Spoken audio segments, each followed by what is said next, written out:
Өнөөдөр бид expression versus statement гэдэг зүйлийн талаар ярих болно. Яг одоо бид нэр бол нэлээд хэдэн удаа бас expression гэдэг зүйлийг бол бичсэн, statement гэдэг зүйлийг бол бичсэн. Парамен бол маш олон statement гэдэг зүйл байгаа. Ер нь бол жишээлбэл одоо main function-гийн body маань бол энэ маань бол block statement гэдэг зүйл.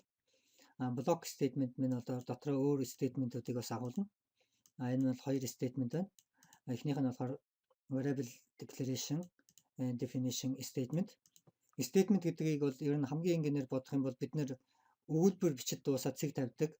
Нэг өгүүлбэртээ нэг зүйлийн талаар одоо бичиж цэг тавьдаг байгаа.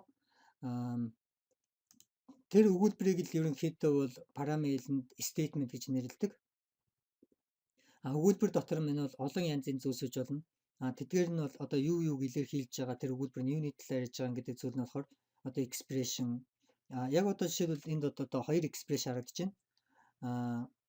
Expression гэдэг зүйлийг ер нь бол миний толгой дээр хамгийн энгийнээр бодоход бол ер нь бол операторуудыг л ер нь бол би expression гэж бодох дуртай. Ямар нэг операторууд одоо энд бол одоо эхний expression бол одоо энэ модулс separator харагдаж байна. Number модулс 2 энэ бол эхний expression. Дараа нь болохоор энэ conditional expression харагдаж байна. Энэ хоёрын одоо хариуг нь эндээс гарч ирсэн хариуг одоо энэ 0-тай одоо харьцуулах энэ conditional expression. Дараа нь болохоор энэ function call гэдэг expression. Энэ болохоор одоо энэ function дуудаж ажиллуулж байна. Энэ function-га дуудахын тулд одоо дунд пасслах эдгээр үйлдэлийг хэлж төрүүлж хийгээд дараа нь энэ function-га дуудаж ажиллуулж байгаа. Тэгээд энэ statement дуусж байна гэдэг одоо цэг таслал тавиад дуусж байгаа. Энэ бол одоо нэг statement гэдэг зүйл нь бол одоо энэ бол нэг statement. Энэ block statement одоо энэ block statement дотор байгаа одоо энэ кодууд маань болохоор цэг таслаар дуусж байгаа эдгээр зүйлийг л одоо нэг statement гэсэн үг. Нэг statement нь болохоор дотроо олон expression агуулж болно. Жишээлбэл одоо нэг дээр нэмэх нь 1, үржих нь 2, хуваах нь 3, хасах нь 2 ч гэдэг юм уу. Одоо энэ гэсэн тохиолдолд энд одоо маш олон expression-гууд харагдаж байна. Үржих гэдэг нэг expression, хуваах гэдэг нэг expression, дараа нь нэмэх гэдэг нэг expression, хасах гэдэг нэг expression. Тэгээд дараа нь function call гэдэг expression 1 2 3 4 5 одоо 1 2 3 4 тэгээд дараа нь function call энэ бол 5 expression нийлээд нэг statement. Statement дуусахтаа цэг таслал тавьж одоо өгүүлбэрээ дуусгдаг. C-ийн одоо гэр бүлийн параметрт C-ийн гэр бүлийн параметр гэдэг нь болохоор C, C++, C#, JavaScript, Java, PHP гэх мэтчлэн одоо C-ийн синтаксыг бол хуулсан гэсэн үг. C, Java одоо тэдгээр бус параметрүүд ч гэсэн бүгдээрэнд нь адилхан. Одоо энэ цэг таслаар өгвөл нэг statement нь бол дуусч байгаа. Тэгэхээр үүний оронд одоо цэг гэж тавих юм бол энэ нь бол толгой эргүүлсэн болно. Яагаад тэгэхээр бид нэр цэг гэдэг тэмдэгтийг өөр олон газар бас ашигладаг. Одоо тэрний нэг жишээ нь болохоор console цэг write гэдэг энэ console гэдэг яг одоо энэ талаар бол хамаагүй энэ member method эдгээрийг бол би одоохондоо энэ харах яриаг байгаа.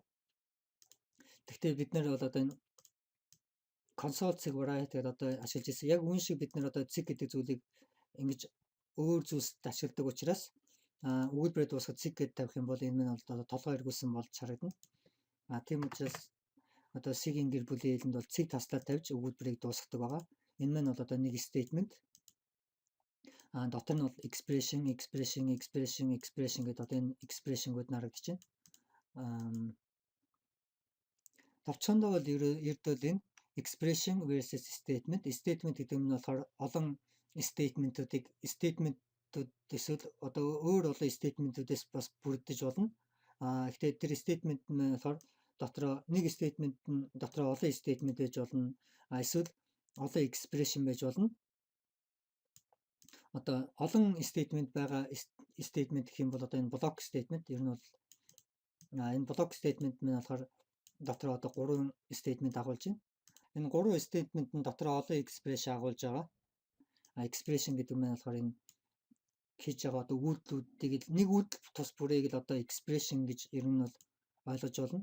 Энд нэг үйлдэл хийлээ, 2 үйлдэл хийлээ, 3 үйлдэл хийлээ, 4 үйлдэл хийлээ, ингээд 5 дахь үйлдэл хийлээ. Энэ 5 үйлдэл маань болохоор нэг statement. За тэгээд үүгээр өнөөдрийнхөө хичээлийг дуусгая. Дараагийн хичээлээр уулзтаа баяртай.